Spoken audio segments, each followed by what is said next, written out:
Hotep, Introduction to Kemet, the missing link in Black history. I am Shakandugu Kemet.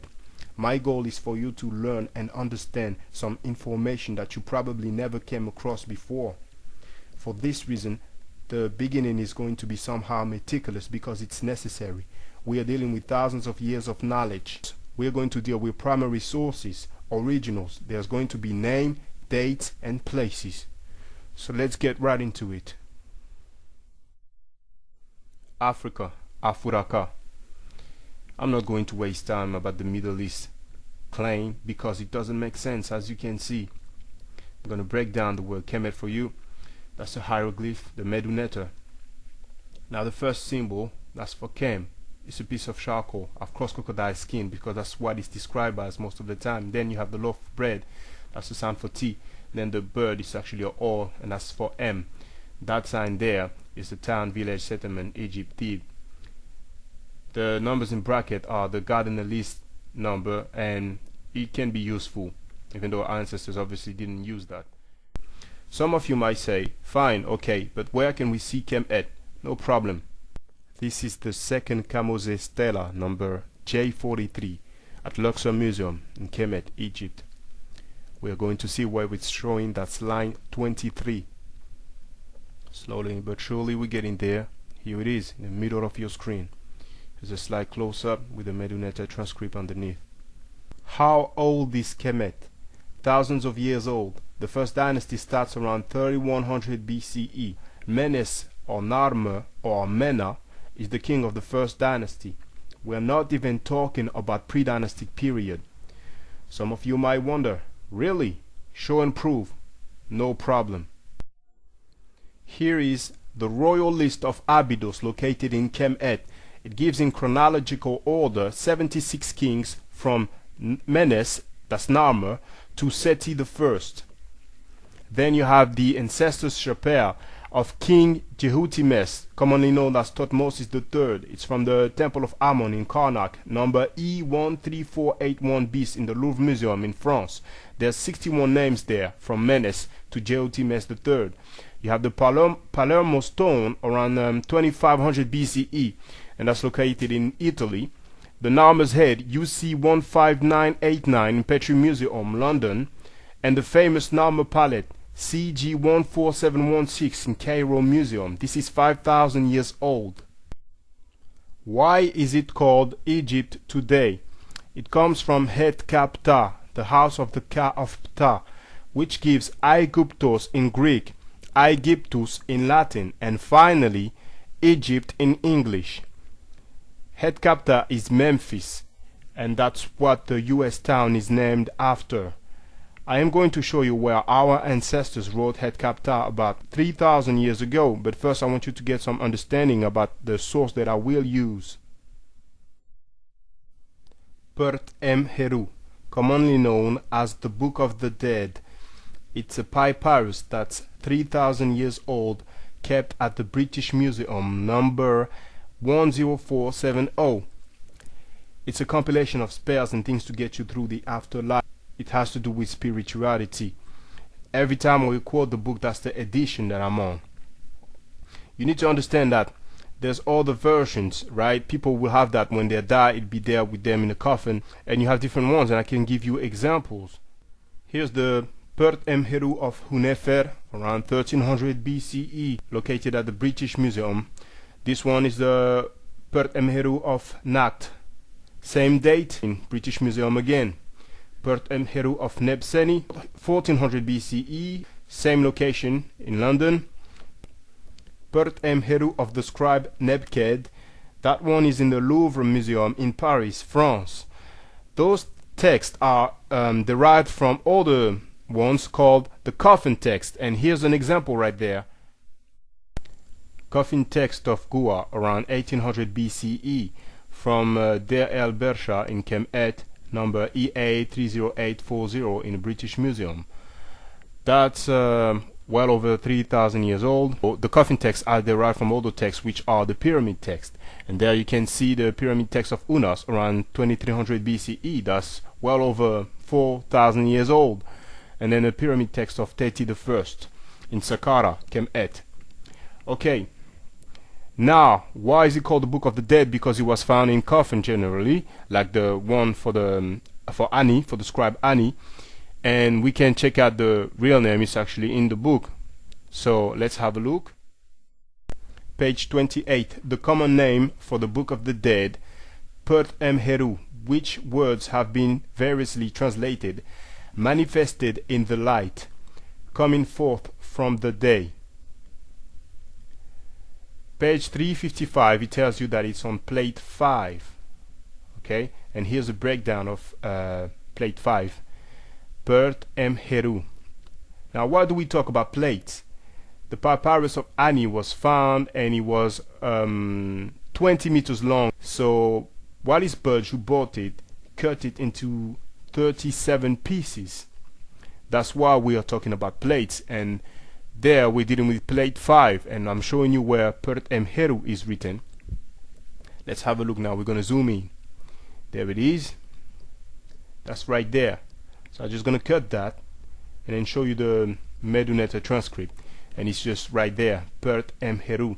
You will notice that the hieroglyph is slightly different. It's because it's cursive hieroglyph. Remember, I told you I would show you Het Kapta. Let's go. Page 438.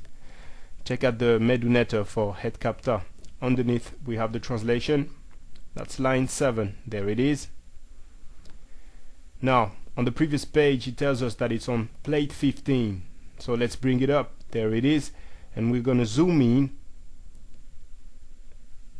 That's the one there. It's not that clear, so we look at another page. That's 490. Here's the Meduneta once again. It tells us that it's on plate 19. So that's plate 19 right there. We're going to zoom in. And there we go. It looks slightly better.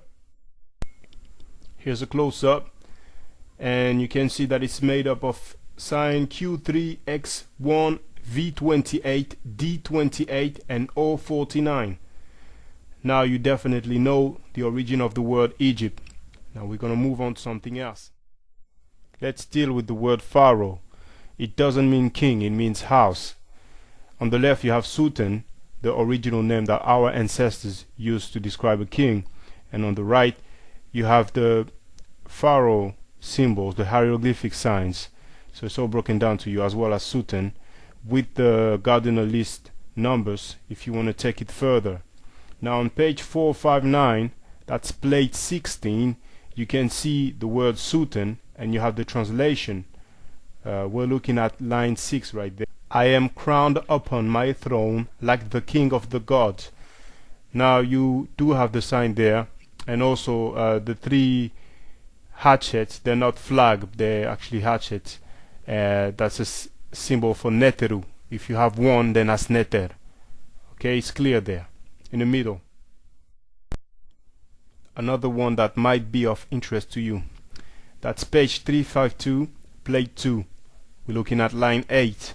Homage to thee, King of Kings and Lord of Lords. That probably reminds you of something. Yes, Revelations 19:16. You have King of Kings and Lord of Lords. Also Revelations 17:14, Lord of Lords and King of Kings. Let's move on. In this edition of the Pert Em Heru from the same author, we can see how to pronounce the word for praise and adoration, which is Toi, there on page 8. And then underneath you have it again, Toi, adoration. Now you can see that in the edition that we're dealing with on several pages. First you have page 339. There, line 1, hymn of praise to Ra. You also have it on page 342. There again, praise to Ra. Page 347. And also on page 487. On page 496. And finally on page 511. So praise, adoration, Toi. Praise of Ra, Toi, Ra. Doesn't that sound like something you heard before? Think harder. There it is. Now it might just be a coincidence, who knows, but I just wanted to show you that. Let's move on. You can look up the legend of the destruction of humanity, otherwise called the Book of the Celestial Car or Book of the Heavenly Car. Could be another coincidence, just like those names, Thutmose, Kamos, Amos, Amenmose. Next, Papyrus d'Aubierne at the British Museum. Compare the tale of two brothers with Genesis 39 verse 6 onwards. You have fun. Famine stella of King Josiah around 2600 BCE. In a period of 7 years, grain was corned. Compare with Genesis 41 verse 30, and there shall arise after them 7 years of famine. Papyrus Leiden in Holland between 1800 and 1600 BCE. Now, even if Moses existed, he wasn't even born yet. Chapter 2, line 10. Indeed, the river is blood. Exodus 7:20. The waters that were in the river were turned to blood. There's plenty of other so-called coincidences. Let's deal with them. Chapter 2. Blood is everywhere. Exodus 7:21. There was blood throughout all the land of Egypt. Chapter 2. Men shrink from human beings and thirst after water. Exodus 7:24. And all the Egyptians digged round about the river for water to drink. Chapter 2. He who places his brother in the ground is everywhere. Exodus 12:30. There was not a house where there was not one dead. Now, probably the most famous papyrus in the world, plate 31 and 32 of the Pert Emheru, the Papyrus of Ani, commonly called Negative Confessions, Admonitions of Maat, Declaration of Innocence, or Principles of Maat.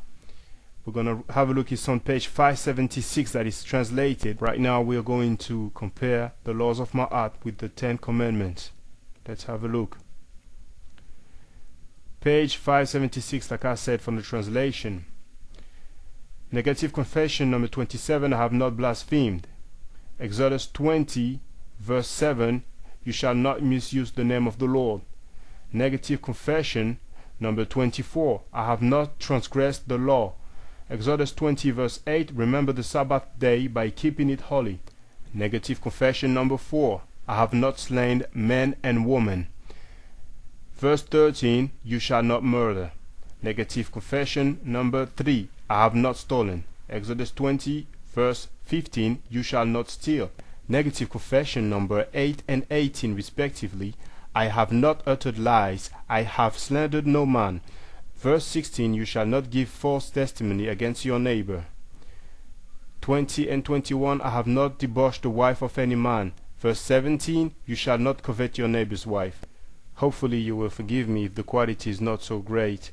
You're supposed to see it all right there in full screen mode. Also, let me avoid any confusion. If you see the Bible quoted, it doesn't mean that I believe in it. I'm the type of person who pay attention to the original, not the copy. And even though most people go the other way around, that's because they do not know any better. Some people might tell you, look, the ancient Egyptians worshipped the sun, and so on. You just quote Psalm 84, verse 11. For the Lord God is a sun and shield. Hopefully they'll leave you alone, because either they go by the book or they shouldn't tell you anything at all. You cannot just pick and choose what suits you. Let's move on. Now I have to do this, especially for those who don't know. They keep repeating lies, so we have to keep saying the truth. The race of the ancient Egyptians. Now, Herodotus, nicknamed the father of history, he lived way after Kemet was finally invaded, which was around 600 BC. He was there 200 years later, more or less.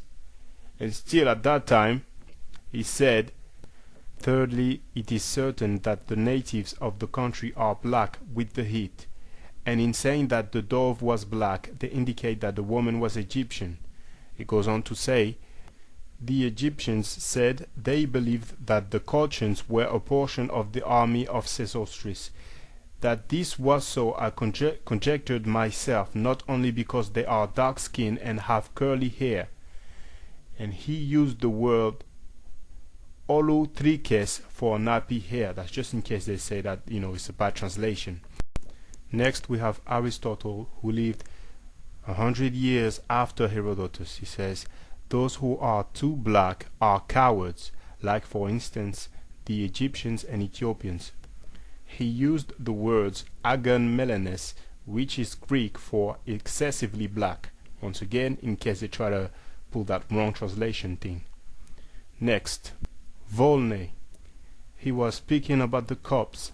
What a subject for meditation to see the present barbarism and ignorance of the Copts, descendants of the alliance between the profound genius of the Egyptians and the brilliant mind of the Greeks. Just to think that this race of black men, today our slave and the object of our scorn, is the very race to which we owe our art, science, and even the use of speech. Next, Champollion.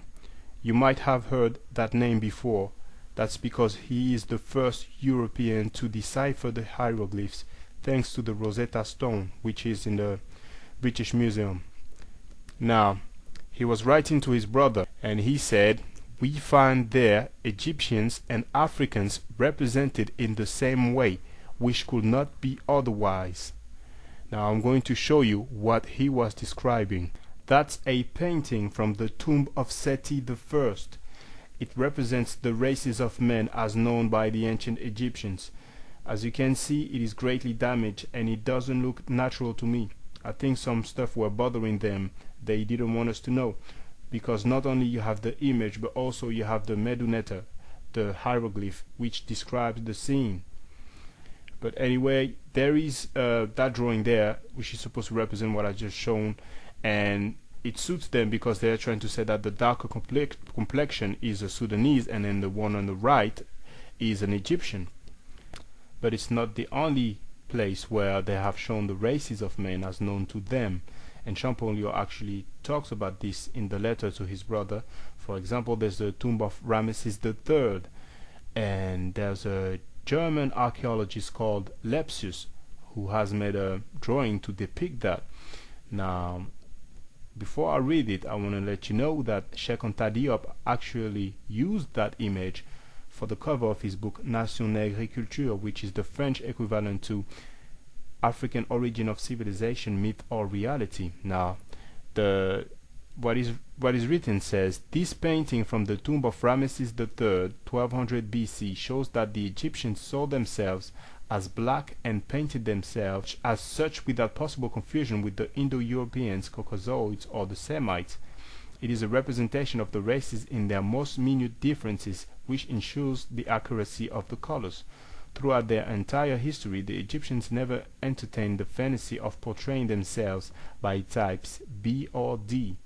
Now, A is the Egyptian seen by himself, black type, B is the Indo-European, C the other blacks in Africa, and D the Semite.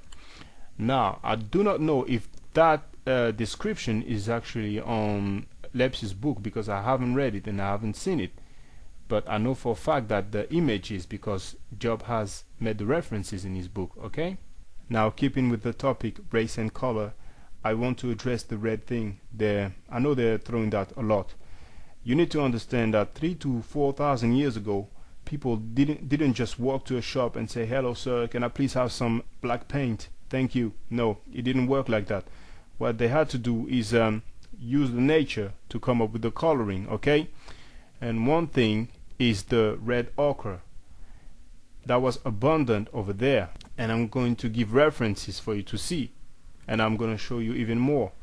Let's have a look. Life and Death in Ancient Egypt by Sigrid Heder-Hoenes, page 19. Red was produced almost exclusively from natural iron oxides abundant in Egypt. Egypt Revisited by Ivan van Sertima, page 53. Ancient Egyptians. The dark red race myth.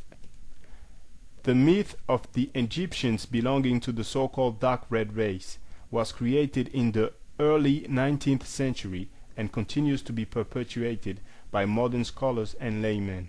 This premise is based primarily upon the color generally used to depict the ancient Egyptians on wall and papyrus paintings and statues. I am of the opinion, similarly expressed by the late Senegalese scholar Cheikh Anta Diop, that there was no such thing as a dark red race. This hue, in fact, was also used in a symbolic context. Now look at these sisters from Namibia. They are from the Himba tribe. They are covered in red. There's another one who is covered from head to toe, the whole body. You also have that in Kenya. You can see it there. And just in case you want to say it's only sisters so far, here's a brother. So you can get an idea. A few centuries from now, they probably say, look, those people in Namibia, they were not black, they were not African, they were of a red race, they came from, I don't know, who knows, they probably say Asia or whatever, blah, blah, blah. They probably say they were mixed race and blah, blah, blah. Anyway, compare the crown with the hairstyle. Nefertiti, that's her real face. I know you're used to this one, but that one is fake, it's anonymous. I recommend to the sisters not to wear it. Here's a close-up. Now compare the braid on that brother there with Akhenaten's daughter. Compare Tutankhamun's necklace with this sister from Kenya. Check out the colors. Compare the shape of Akhenaten's head with this brother from Rwanda. Another Himba sister from Namibia, and Akhenaten's daughter on the right. Look at the top of the hair. Watch carefully. Another Tutsi brother. He's not the same as before, but obviously the hairstyle is similar. You can compare that with the blue crown.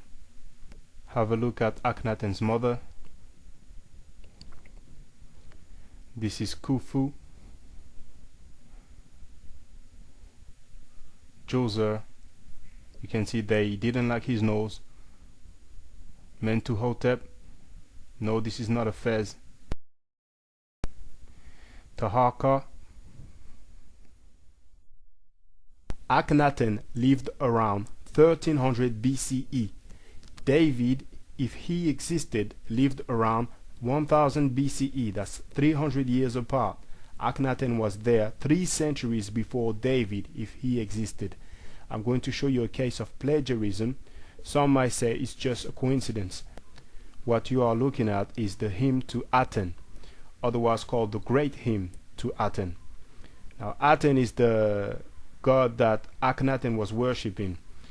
Don't want to go through the whole story because it's available, but this was found in Armana. The original name was Akhet Aten, which means the horizon of Aten. That sounds similar to Akhenaten's name. Now what I'm about to do is compare the hymn to Aten with Psalm 104, and I will only say the verses because it's all in the same chapter, which is once again Psalm 104. Hymn to Aten. When you set in the western horizon of the sky, the earth is in darkness. Verse 20. You bring on darkness and night falls. Hymn to Aten. Every lion comes forth from his den. Verse 21. The young lion roar after their prey. Hymn to Aten. At daybreak, when thou arisest on the horizon. Verse 22. The sun ariseth. Hymn to Aten. All the world, they do their work. Verse 23. And man goes out to work. Hymn to Aten.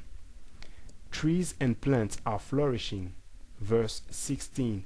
The trees of the Lord are full of sap. Hymn to Aten. The birds which fly from their nests. Verse 12. Beside them the birds of the heaven dwell. Hymn to Aten. The ships are sailing north and south as well. Verse 26. There go the ships. Hymn to Aten. Who giveth breath to sustain all that he has made. Verse 29. When you take away their breath, they die. Hymn to Aten. You supply his necessities. Verse 28. That thou givest them, they gather. Hymn to Aten. How manifold it is, what thou hast made. Verse 24. O Lord, how manifold are thy works. Hymn to Aten. For thou hast set a Nile in heaven, that it may descend for them and make waves upon the mountains. Verse 13. He waters the hills from his upper chambers. Him to attend, thou makest the seasons in order to rear all that thou hast made, the winter to cool them, and the heat that they may taste thee. Verse 19. He appointed the moon for seasons. The sun knows its going down. Now, what is the most common symbol when you think of justice? Most of the time that's a woman who is usually blindfolded with a scale. Now look at plate 3 from the Papyrus of Ani, which is once again in the British Museum. In the middle you have a scale. On the left of the scale, whoever is being judged, that's his heart inside of that vase. On the right you have the feather of Maat, which is the Neter, the goddess of truth, justice, reciprocity, and so on. So once again, a feminine principle. Okay, when you think of a jury, you think of a tribunal. There's 12 people who make up the jury. Now let's look on the top. You have 12 people on the top, okay, just above the scale of justice.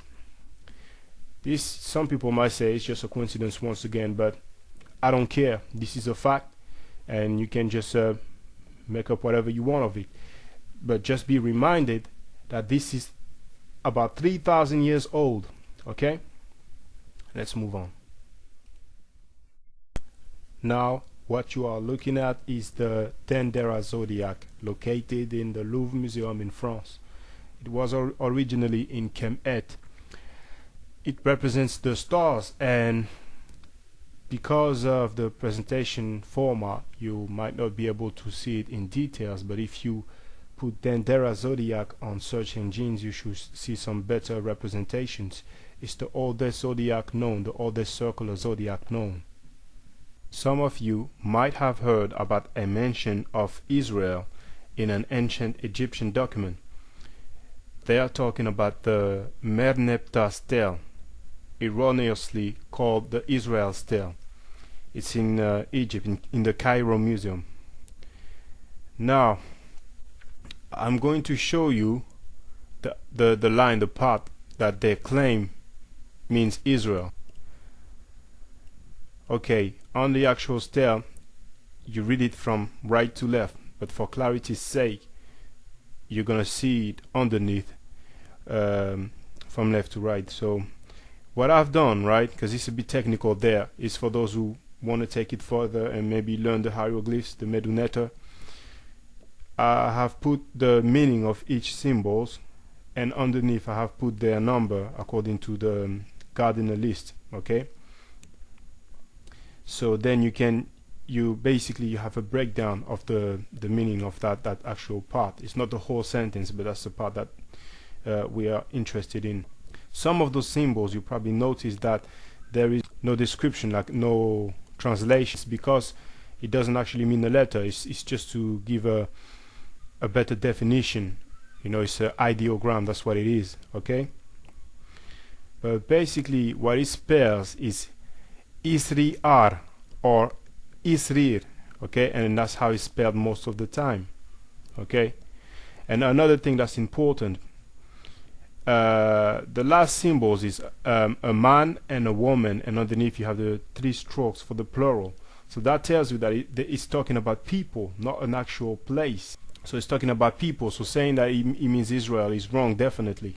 Okay, so if anybody is trying to throw that at you, then you know how to get back at them. All right, that's very important because there's so many misconceptions.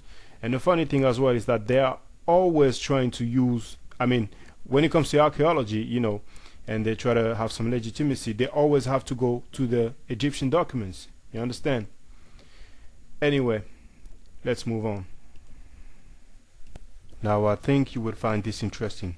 Daily Life of the Ancient Egyptians by Bob Brier, page 235. Egyptian woman gave birth sitting down, so gravity assisted the baby's exit, permitting less forceful contractions. Doctors probably did not assist at childbirth. That's what it probably looked like at the time. Then we are told how they will find out the gender of the child. on the same page he goes on to say, the woman urinated on 2 test patches of emmer and barley seeds for several days. If either grew, she was pregnant. If only the barley sprouted, she would have a boy. If only the emmer, it would be a girl. Okay, soon I will show some visuals, but before that I want you to see once again how they have copied some writings from our ancestors and it ended up in the Bible. What we're going to deal with is Amenemope, who lived between 1290 and 1190 BCE. That was during the 19th dynasty, and his writings are in the British Museum. It's called the Amenemope Papyrus, and it's dated around 1000 BCE. We're going to compare that with the Proverbs, and Solomon is the alleged author of the Proverbs. He lived around 950 BCE, so you can clearly see that Amenemope was around way before that. Okay. Now, Amenemope's instructions, chapter 1. Give your ears and hear what is said. Proverbs 22:17. Bow down thine ear and hear the words of the wise. Amenemope, chapter 1. Give your mind over to their interpretation. It is profitable to put them in your heart. Proverbs 22:17. And apply thine heart unto my knowledge. Amenemope, chapter 6. Do not displace the surveyor's marker on the boundaries of the arable land. Proverbs 23:10. Remove not the old landmark, and enter not into the fields of the fatherless. Amenemope, chapter 7. If riches come to you by theft, they will not spend the night with you. They have made themselves wings like geese, and they fly up to the sky. Proverbs 23:5. Whilst thou set thine eyes upon that which is not, for riches certainly make themselves wings, they fly away as an eagle toward heaven. Amenemope, chapter 9. Do not fraternize with the hot-tempered man, nor approach him to converse. Proverbs 22:24. Make no friendship with an angry man, and with a furious man thou shalt not go. Amenemope, chapter 10. God hates one who falsifies words. His great abomination is duplicity. Proverbs 12:22. Lying lips are abomination to the Lord, but they that deal truly are his delight. Amenemope, chapter 11. Do not covet the property of the dependent. Proverbs 22:22. Rob not the poor, because he is poor. Amenemope, chapter 13. Better it is to be praised as one loved by men, than wealth in the storehouse. Proverbs 22:1. A good name is rather to be chosen than great riches, and loving favor rather than silver and gold. Amenemope, chapter 17. Make not for yourself a measure of 2 capacities. Proverbs 20:23. Divers weights are an abomination unto the Lord, and a false balance is not good. Amenemope, chapter 21. Do not circulate your words to others, nor fraternize with one who is too candid. Proverbs 20:19. He that goeth about as a tale-bearer revealeth secrets, therefore meddle not with him that flattereth with his lips. Now there's a bit left. I will still quote the Proverbs, but those parts coming are copied from the wisdom of Ptah-hotep. He lived around 2400 BCE.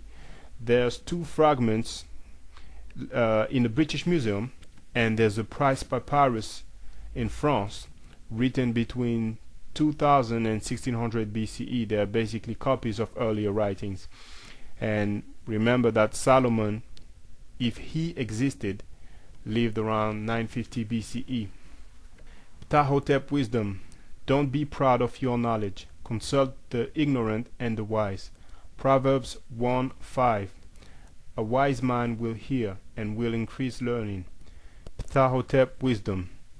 If you meet a disputant in action, you will make your worth exceed by silence. Proverbs 17:14. The beginning of strife is as when one letteth out water. Therefore leave off contention before it be meddled with. Ptahotep wisdom.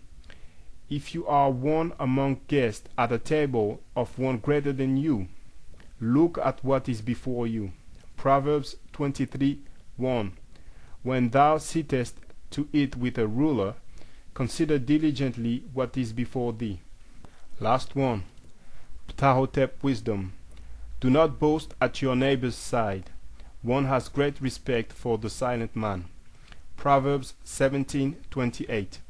A fool, when he holdeth his peace, is counted wise, and he that shutteth his lips is esteemed a man of understanding. They say a picture is worth 1,000 words. So let's have a look at a few. We're going straight to Giza. Now I know you know this, you saw this. Check out Orion. That's Orion's belt. Did you know that it was a line? And the pyramids, they're the oldest and the only remaining of the 7 wonders of the world. I'm not surprised they had to come up with the new wonders of the world. Now, leaving Giza, let's have a look at Saqqara. That's the step pyramid of Djoser, designed by Imhotep. You can see that was a long time ago. What you're seeing right now is Djoser's complex. This is Khufu's boat. It's quite large and still in good shape. Okay. Now, leaving Saqqara, let's have a look at Akhetaten. There's not much left. It was built only in 5 years, and it was abandoned 3,000 years ago. That was Akhenaten city, but there still remains. Leaving Akhetaten, let's have a look at Abydos. This is Seti the first temple, and that's inside. Now, leaving Abydos, we're having a look at Dendera. Here's a complex, another view. This is Heteru's temple, Hathor. Okay, leaving Dendera, let's have a look at Luxor, probably the most famous place, especially for tourists. Looks lovely, doesn't it? That's the Hypostyle Hall, sorry. You see, there's one obelisk missing. It's because it was taken to Paris, in France. Leaving Luxor, having a look at Edfu.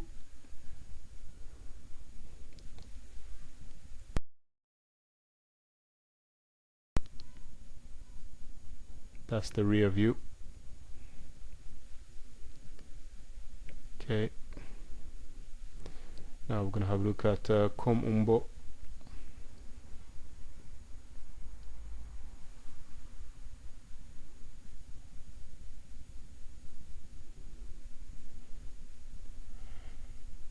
And Philae. It's very important that you see this. You know, when we talk about our history, it's backed up by archaeology, amongst all the other things that are all over the world in museums. It is still over there. Abu Simbel, a very lovely one as well. Very, very, very nice.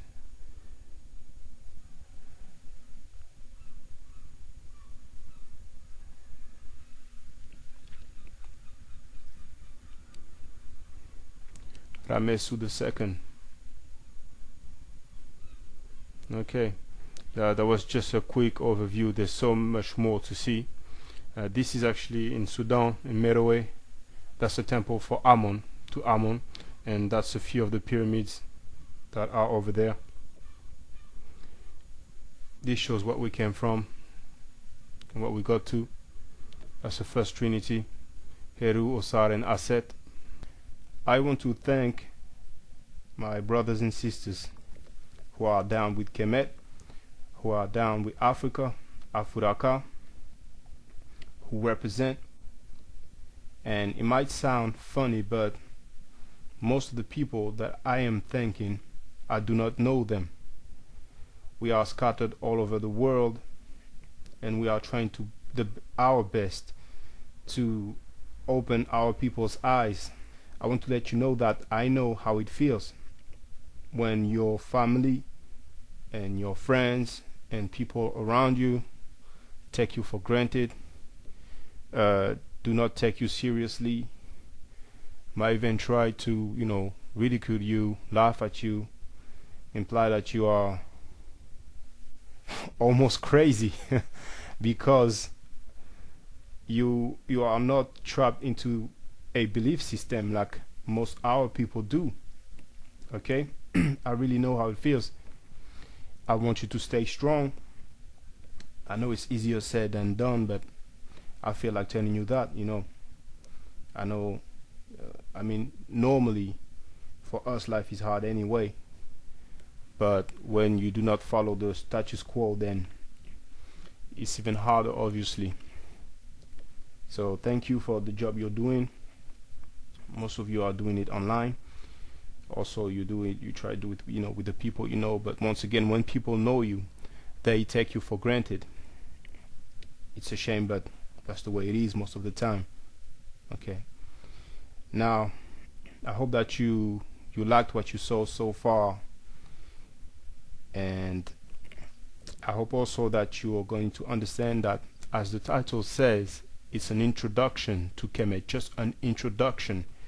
We're talking like about an empire that lasted well over 3,000 years, and that's a dynastic period. Also, I would like you to not let anybody keep on lying about our ancestors, about this slavery myth in Kemet, about this alleged enslavement of the Hebrews, because this is all fiction, as history and archaeology shows us. It is really sad when we think about them. They lived good, they did good, they didn't go and assault people for no reasonable reason. They were defending themselves because they used to be attacked, okay?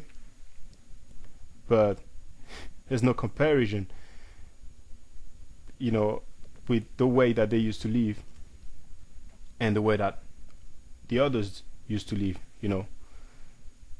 And then today, centuries later, we are basically cursing them.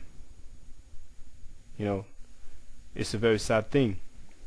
Now, for all those of you who have, we might call it belief or spirituality, just think about it.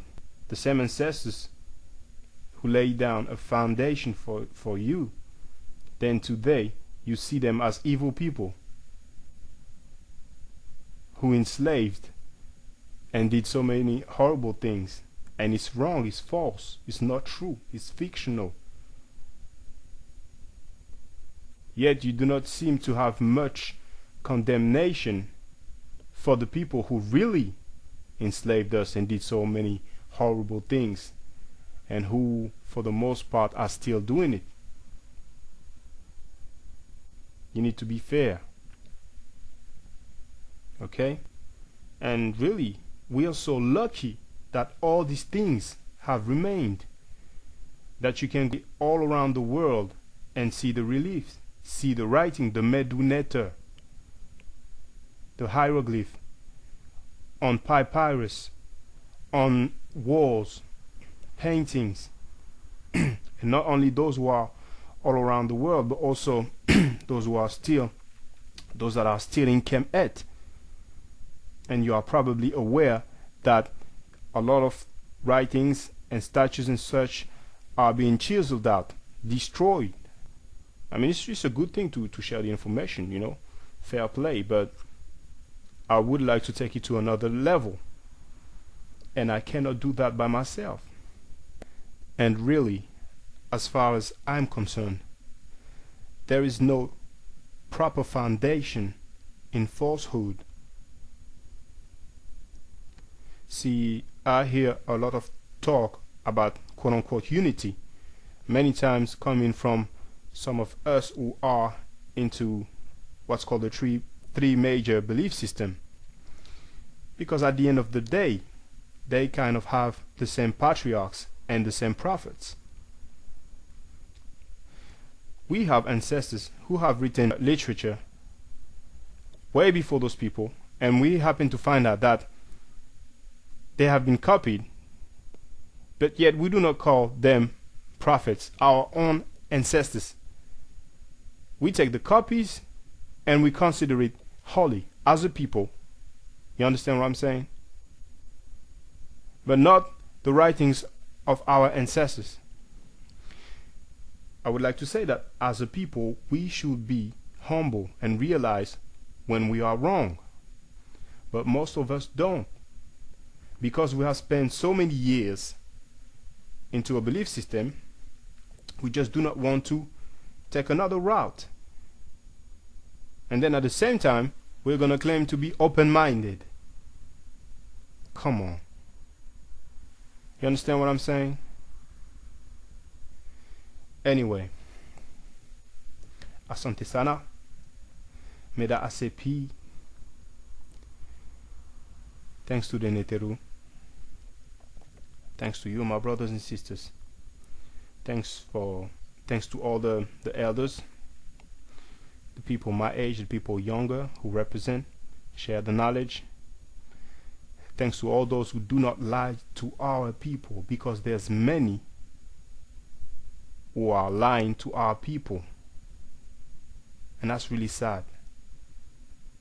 We don't need lies to get by. We need to be able to face the truth.